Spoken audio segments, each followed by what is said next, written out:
Hello everybody and good morning in my class. Today we are going to discuss about how can we communicate with teachers in meeting using daily use simple sentence. You can use here should or should have in your construction. Let us start our video. Before the starting my video, I will request to you, if you are new here, please don't forget to subscribe, like and press bell icon of my channel. तर मित्रांनो, आजचा जो video आहे या व्हिडिओमध्ये should आणि should have चा वापर करून साधी सरळ मराठीतली वाक्य आपण शिक्षक आणि पालक मीटिंग मध्ये कशा पद्धतीने बोलू शकतो ते आपण बघणार आहोत. तर अतिशय उपयोगी असा हा व्हिडिओ आपल्या सर्वांसाठी ठरणार आहे. आणि अजूनही जर तुम्ही चॅनलला सबस्क्राईब, लाईक आणि बेल आयकॉन प्रेस केलेली नसेल तर बेल आयकॉन प्रेस करा, कारण मी अशीच नवीन व्हिडिओज तुमच्यासाठी घेऊन येत आहे. तर बघा, पालक आणि शिक्षक बैठकीमध्ये बोलली जाणारी इंग्रजी वाक्य शुड आणि शुड हॅव चा वापर करून आपण कशा पद्धतीने बोलू शकतो ते आता आपण बघूया. सर्वप्रथम ज्यावेळेस आपण शाळेमध्ये शिक्षक आणि पालक मीटिंगला हजर होतो त्यावेळेस आपण म्हणतो good morning sir, glad to meet you. तुम्हाला भेटून आनंद झाला. Now I have to discuss about my child progress. आता मला माझ्या मुलाची जी प्रगती आहे त्याविषयी चर्चा करायची. बऱ्याच पालकांमध्ये असा न्यूनगड निर्माण झालेला असतो की मी पालक सभेला गेल्यानंतर इंग्रजी बोलणार की नाही, मला इंग्रजी वाक्य रचना जमेल किंवा नाही, मी इंग्रजी कशा पद्धतीने संवाद साधू शकतो, हा प्रथम मनामध्ये प्रश्न पालकांच्या निर्माण होतो. मग अशा वेळेस आपण जर थोडा सराव केला, वाक्य रचना जर समजून घेतल्या तर आपण सहजरित्या इंग्रजीमध्ये संवाद साधू शकतो. आणि लक्षात ठेवा की व्हिडिओच्या शेवटी मी तुम्हाला काही टिप्स देणार आहे जेणेकरून आपल्याला इंग्रजीमध्ये सहजरित्या बोलता येईल. तर आपण व्हिडिओला सुरुवात करूया. सर्वप्रथम ज्यावेळेस पालक सभेला जातो, पालक शिक्षक सभेला जातो त्यावेळेस पालक म्हणतो good morning sir, good morning sir, how are you, good morning sir, how are you, सुप्रभात सर, तुम्ही कसे आहात. सर पण आपल्यानंतर गुड मॉर्निंग टू यू. आणि मग आपण चर्चेला सुरुवात करतो.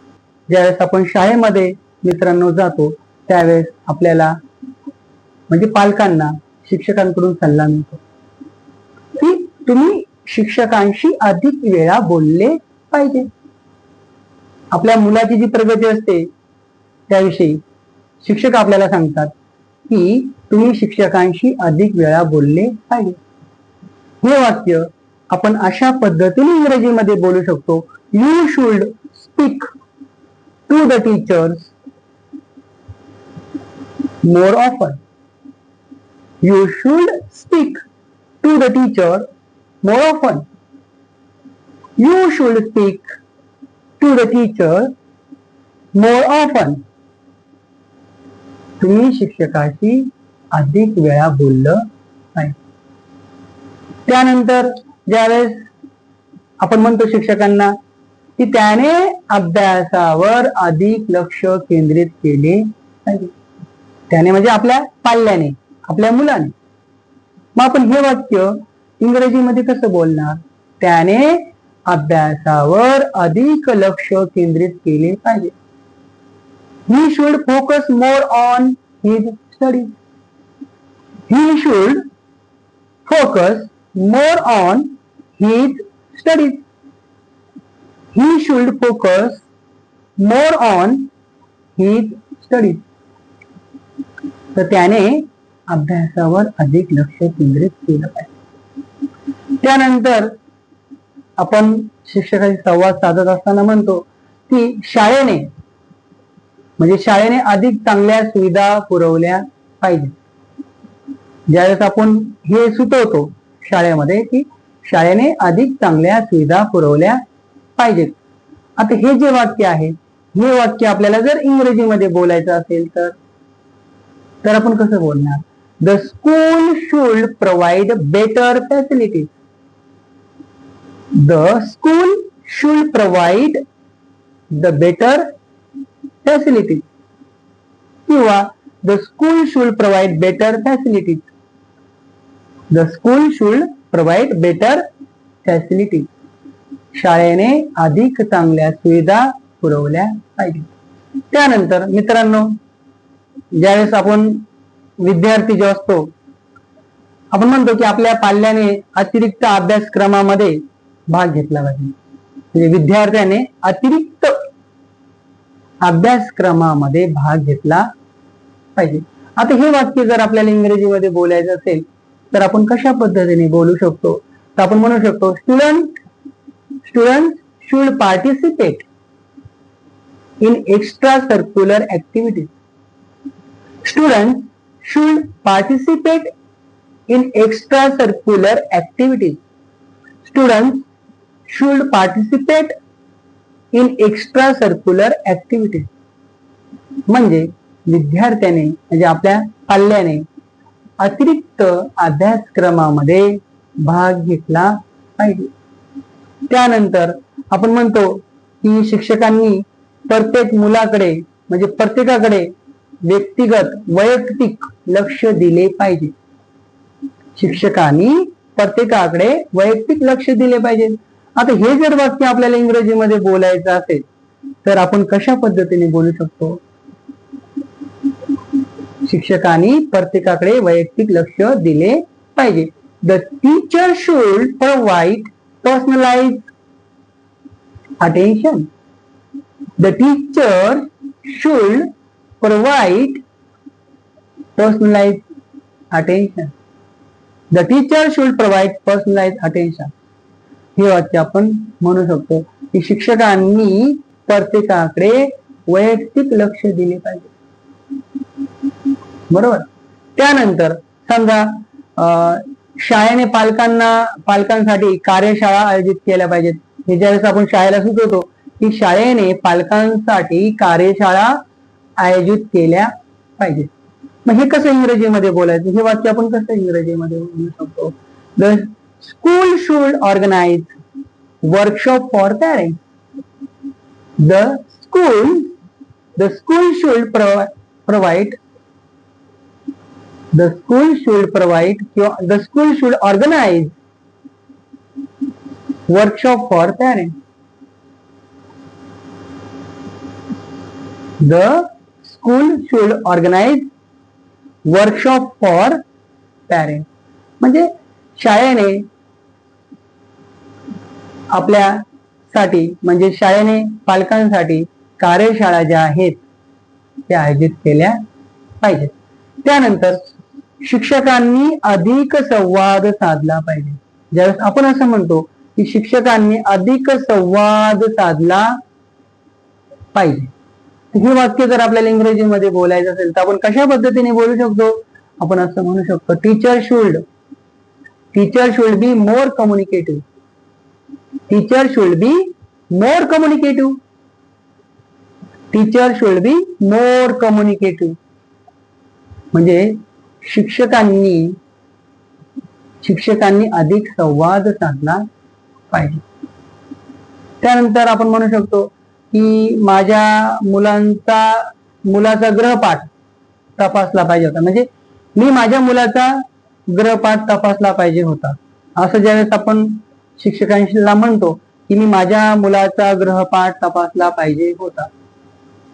I should have check my child homework. I should have check my child homework. I should have check my child homework. मी माझ्या मुलाचा अभ्यास तपासला पाहिजे होता. आपण शिक्षकांशी बोलताना असं म्हणतो. त्यानंतर आपल्याला म्हणायचं की आम्ही या विषयावर आधीच चर्चा करायला हवी होती. आपल्याला शिक्षकांना म्हणायचंय की आम्ही या विषयावर आधीच चर्चा करायला हवी होती. We should have discussed this matter earlier. We should have discussed this matter earlier. We should have discussed this matter earlier. आम्ही या विषयावर आधीच चर्चा करायला हवी होती. हे आपण शिक्षकांना म्हणू शकतो. त्यानंतर मित्रांनो, शाळेने आम्हाला लवकर कळवायला हवे होते. आपण म्हणतो की शाळेने मला किंवा आम्हाला अगोदरच कळवायला हवे होते. मग हे जर वाक्य आपल्याला इंग्रजीमध्ये शिक्षकांशी बोलायचं असेल तर आपण कसं बोलू शकतो? The school should have informed us sooner. The school should have informed us sooner. The school should have informed us sooner. शाळेने आम्हाला लवकर कळवायला हवे होते. त्यानंतर मित्रांनो, शिक्षकाने अधिक अभिप्राय द्यायला हवा होता. शिक्षकाने अधिक अभिप्राय द्यायला हवा होता आपल्या पाल्याविषयी. ज्यावेळेस पालक शिक्षकांना म्हणतो की शिक्षकांनी अधिक अभिप्राय द्यायला हवा होता. त्यावेळेस आपण हे वाक्य इंग्रजीमध्ये कसं बोलू शकतो? The teacher should have provided more feedback. The teacher should have provided more feedback. The teacher should have provided more feedback. म्हणजे शिक्षकाने अधिक अभिप्राय द्यायला हवा होता. त्यानंतर मित्रांनो, आपण म्हणतो की मुख्याध्यापकांनी कारवाई करायला हवी होती.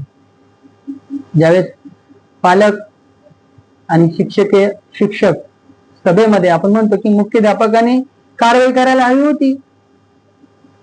The principal should have taken action. The principal should have taken action. The principal should have taken action. असं आपण म्हणू शकतो. म्हणजे पालक आणि शिक्षक सभेमध्ये हे वाक्य आपण काय करू शकतो? बोलताना वापरू शकतो. आणि तेही शुड आणि शुड हॅवचा वापर करू. आता मी ही जी वाक्य बनवलेली आहे या वाक्यामध्ये प्रत्येक वेळेला कर्ता म्हणजे सब्जेक्ट वाक्यामध्ये घेतलेला आहे. त्यानंतर शुड घेतलेला आहे. मॉडेल ऑक्झिलरी शुड वापरलेला आहे. त्यानंतर V1 घेतलेला आहे. V1 म्हणजे क्रियापदाचं पहिलं रूप वापरलेलं आहे. त्यानंतर ऑब्जेक्ट वापरलेला आहे. वाक्याचं कर्म वापरलेलं आहे. आणि रिमेनिंग सेंटेन्स उरलेलं वाक्य RS त्याच्यामध्ये मी वापरलेलं आहे. म्हणजे अशा पद्धतीची रचना घेतली.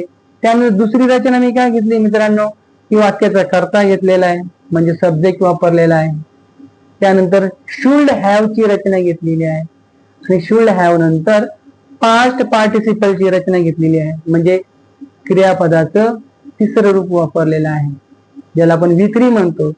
आणि त्यानंतर ऑब्जेक्ट वाक्याचा कर्म आणि प्लस उरलेलं वाक्य रिमेनिंग सेंटेन्स कॉम्प्लिमेंटरी सेंटेन्स हे आपण वाक्यामध्ये लिहिलेलं आहे. तर अशा पद्धतीने या वाक्यरचनेचा वापर करून शुड आणि शुड हॅवचा वापर करून आपण सहजरित्या इंग्रजीमध्ये बोलू शकतो. Thank you for watching.